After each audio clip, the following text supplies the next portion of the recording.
your shirt using a large cutout, our 13 by 19 Big Boss, and we're going to show you step by step how to do it. So the first thing that you'll need for this project is a shirt. We're going to use, this is a 100% cotton shirt, and also we're going to use a 13 by 19 printout. The other things that you'll need are parchment paper to cover and protect your heat press, and scissors to trim it. We're going to trim this with scissors. You can trim sublimate sheets with any type of sharp blade because it is a fabric.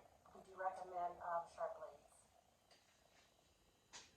All right, so I have my printout, and here it is right here. So I'm going to take this, and I think I want to trim some of the edges around here. So the first thing I'm going to do is take this shirt, and I want to do a quick heat press for 10 seconds to remove any excess moisture.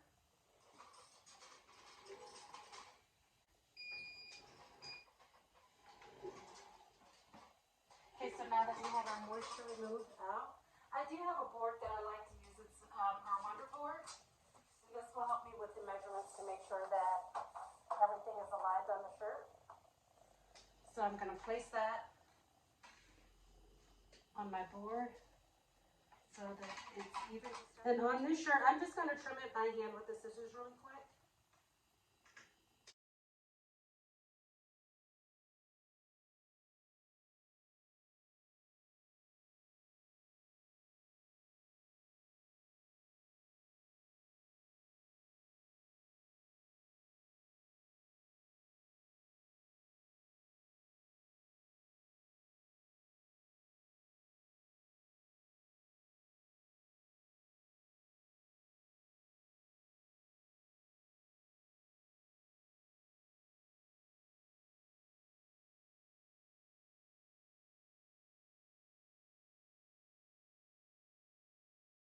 So now I have my image trimmed.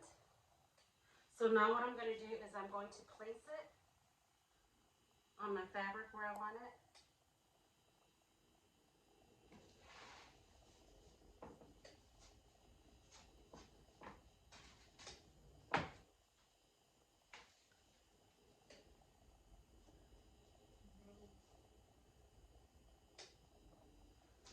All right, so now that I have it on the fabric where I want it, the next thing that I'm going to do is I'm actually not going to use any type of heat tape. I'm just going to fold the shirt over so that way that it doesn't move and I can transfer it to the heat press. So I fold the bottom and then the top and then the two sides. And it's ready to transfer. Now, with sublimate sheets, you don't need to put anything in the in-between. As you'll see, the color will be rich, but I'm not going to put anything in between it because it doesn't bleed through. All your ink is right here on your design, on your sublimate sheet. So I've got my heat press at 380 degrees. I'm going to take it and lay it on my heat press.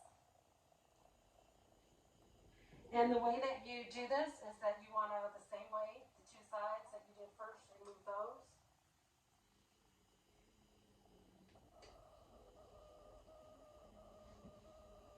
And there we are. Even though this goes over my heat press, once I do it, I don't have to worry about it moving. These are parchment sheets. It's thin enough to make sure that you get all your heat, but it also serves as a protectant so that your heat press does not get any ink residue on it. So I'm going to cover my prints a little bit. So this is curing.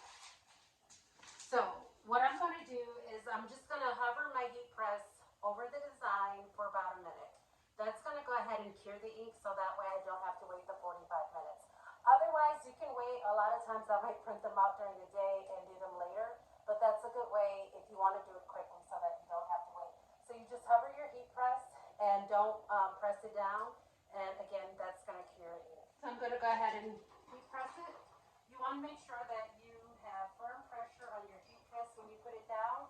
The reason that you want to do that is you want to make sure that the heat evenly distributes and that it is firmly pressed onto the shirt because the adhesive during this process, those 40 seconds, is going to go ahead and adhere to your fabric.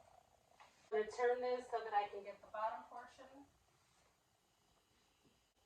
And again, I'm going to do the same process. Go ahead and press it out for 380 it's just that bottom half, so that the whole picture, because the picture is actually... All right, and here's what our design looks like.